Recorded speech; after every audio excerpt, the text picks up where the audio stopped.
नमस्कार बच्चों, स्वागत है आप सभी का हिंदी की कार्यशाला में। देखिए बच्चों, हम बाल राम कथा का पाठ 9 पढ़ रहे हैं। पाठ थोड़ा लंबा है, इसलिए बच्चों थोड़ा समय लग रहा है। और पाठ 9 के हम पृष्ठ संख्या 57 तक पढ़ चुके हैं और पृष्ठ संख्या 58 के 2 पैराग्राफ हमने पढ़ लिए हैं और आज हम उससे आगे शुरू करेंगे। चलिए शुरू करते हैं उसी श्रृंखला को आगे बढ़ाते हुए। पेज नंबर 58 खोलेंगे सभी बच्चे। पेज नंबर 58 के हम 2 पैराग्राफ पढ़ चुके हैं। आज हम तीसरा पैराग्राफ शुरू करेंगे। देखिए, राम के कहने पर सुग्रीव अपने भाई बाली से युद्ध करने के लिए दोबारा से तैयार हो जाते हैं और किष्किंधा पहुंचकर उसने बाली को चुनौती दी। अर्थात वे दूसरी बार अपने भाई बाली से युद्ध करने के लिए किष्किंधा पहुंचते हैं और वहां जाकर बाली को चुनौती देते हैं, युद्ध के लिए चुनौती देते हैं। कैसे ललकारा। बाली को सुग्रीव का यह साहस समझ में नहीं आया तो किष्किंधा पहुंचकर दोबारा से बाली को युद्ध के लिए ललकारते हैं। लेकिन बाली को सुग्रीव का यह साहस कि सुग्रीव में इतना साहस कहाँ से आया, उसको यह साहस समझ में नहीं आया। वह अंतःपुर में था। उस समय बाली का था अंतःपुर में अपनी पत्नी रानी तारा के साथ। तो सुग्रीव की पत्नी का क्या नाम था? तारा। अपनी पत्नी रानी के साथ अंतःपुर में था उस समय। बाली जाने लगा तो तारा ने उसे समझाने का प्रयास किया। अब बाली सुग्रीव के ललकारने पर युद्ध के लिए जाने के लिए तैयार हो गया। वह जैसे ही जाने लगा तो तारा ने उसको समझाने की कोशिश की, जाने से मना किया। बाली ने उसकी बात नहीं मानी। पैर पटकता हुआ बाहर आया, क्रोध से उबल रहा था। अब बाली ने अपनी पत्नी तारा की बात को नहीं माना और पैर पटकता हुआ, गुस्से में, जब गुस्सा आता तो पैर को पटकते हुए गुस्से में जल्दी जल्दी चलते हैं ना, तो पैर पटकता हुआ बाहर आया और क्रोध में उबल रहा था। बहुत गुस्सा उसको उठ रहा था, बहुत गुस्से में था। कौन? बाली। तो देखिए बच्चों, बाली ने हाथ हवा में उठाया। बाली ने अपना हाथ ऐसे हवा में उठाया और मुट्ठी भींची हुई थी। वह एक गुस्से से सुग्रीव का काम तमाम कर देता। इतना गुस्सा उसके अंदर भरा हुआ था कि अपना हाथ उसने हवा में उठाया गुस्से में और उसने मुट्ठी भींची हुई थी गुस्से में।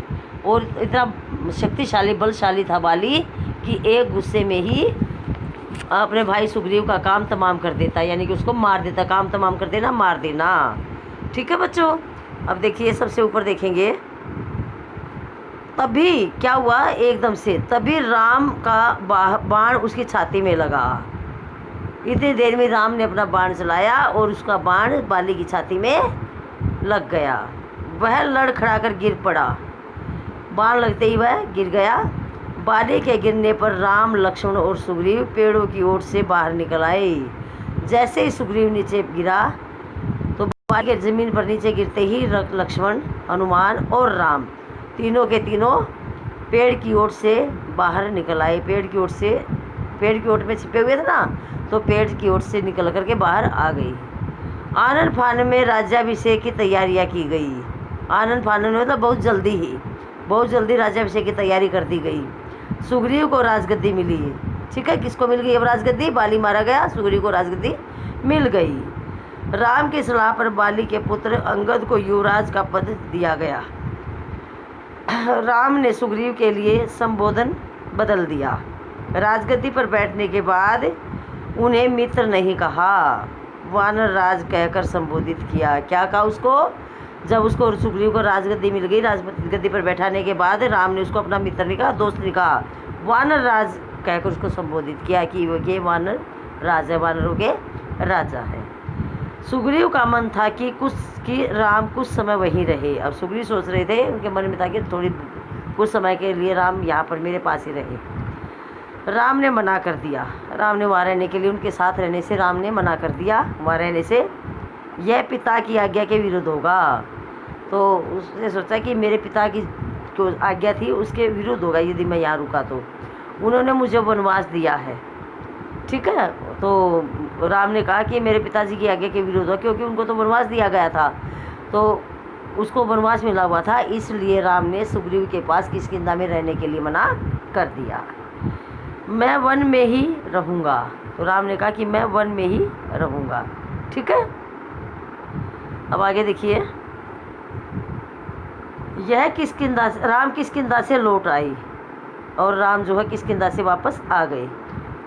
वर्षा ऋतु के कारण आगे जाना कठिन था। वर्षा का समय था, वर्षा का मौसम था और वर्षा ऋतु के कारण ज़्यादा भयानक वर्षा हो रही थी, तो वर्षा के कारण आगे जाना बहुत मुश्किल था। लंकारोहण कुछ समय के लिए स्थगित कर दिया गया। लंका में जाने के लिए उन्होंने कुछ समय के लिए लंका जाने के लिए कुछ समय के लिए उन्होंने रोक दिया। ठीक है, स्थगित कर देना, रोक देना। इस अवधि में वे प्रसरवन पर्वत पर रहे। ये प्रसरवन पर्वत का नाम है। तो वर्षा के समय जब उन्होंने लंका में जाने के लिए अपने आप को रोक दिया कि वर्षा ज़्यादा वर्षा हो रही है और वहाँ पर जाना ठीक नहीं है, तो उन्होंने कुछ समय के लिए अपने आप को रोक लिया। और क्या किया कि इस अवधि में, इस समय वे कहाँ पर रहे? प्रसरवन पर्वत पर रहे। ठीक है, प्रसरवन ये पर्वत का नाम है बच्चों। वर्षा ऋतु बीत गई। अब वर्षा का मौसम जो ख़त्म हो गया, वर्षा बीत गई, वर्षा ऋतु चली गई। राम प्रतीक्षा कर रहे थे सुग्रीव की वानर सेना की। अब राम किसके इंतज़ार में थे? सुग्रीव की वानर सेना की इंतज़ार में थे। सीता की खोज के लिए सुग्रीव ने राजतिलक के दिन राम को इसका आश्वासन दिया था, लेकिन वह अपना वचन भूल गए। जब सुग्रीव को राज तिलक हुआ था, तो उस समय सुग्रीव ने राम को आश्वासन दिया था कि मैं तुम्हारी सहायता के लिए अपनी वानर सेना भेज दूंगा, लेकिन सुग्रीव जो है अपना वचन भूल गए।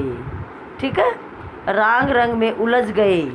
अब वो तो राजगद्दी पर बैठ गए थे, राजा बन गए थे, तो इस खुशी में वो सब कुछ भूल गए और राग रंग में ही उलझ गई, अपने ही काम में उलझ गई।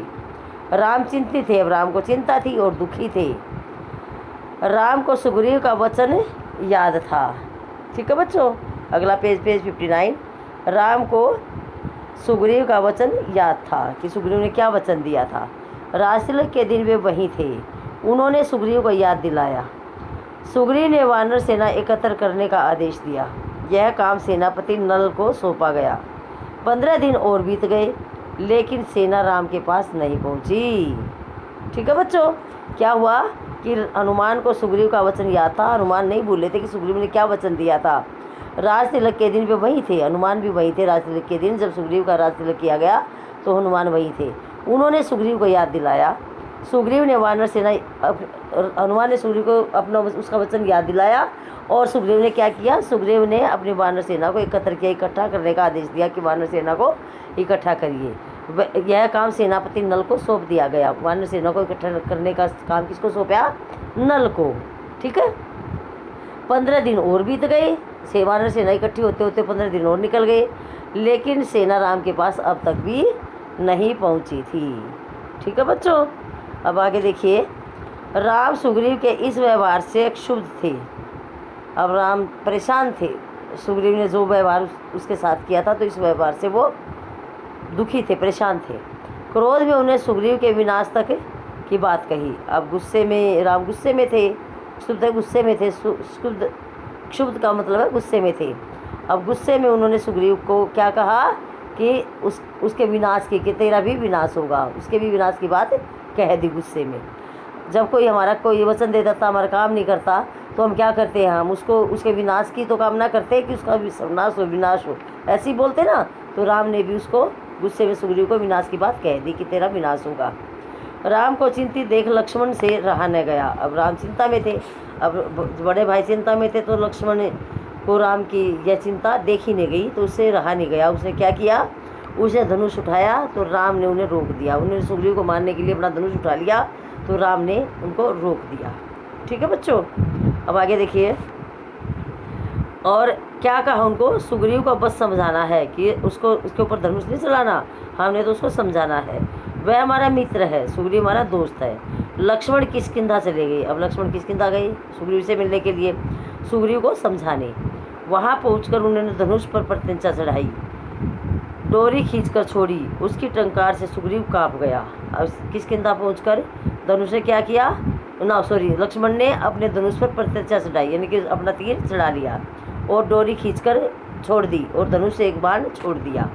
धनुष से एक बाण छोड़ दिया तो धनुष पर तो क्या हुआ, जैसे ही धनुष की टंकार सुग्रीव ने सुनी तो धनुष की टंकार सुन करके सुग्रीव जो है कांप गई, डर गई। ठीक है बच्चों, देखिए अब समय हो चुका है, यह पाठ कल पूरा हो जाएगा। आज हम इतना ही पढ़ेंगे। धन्यवाद, शुभ दिन।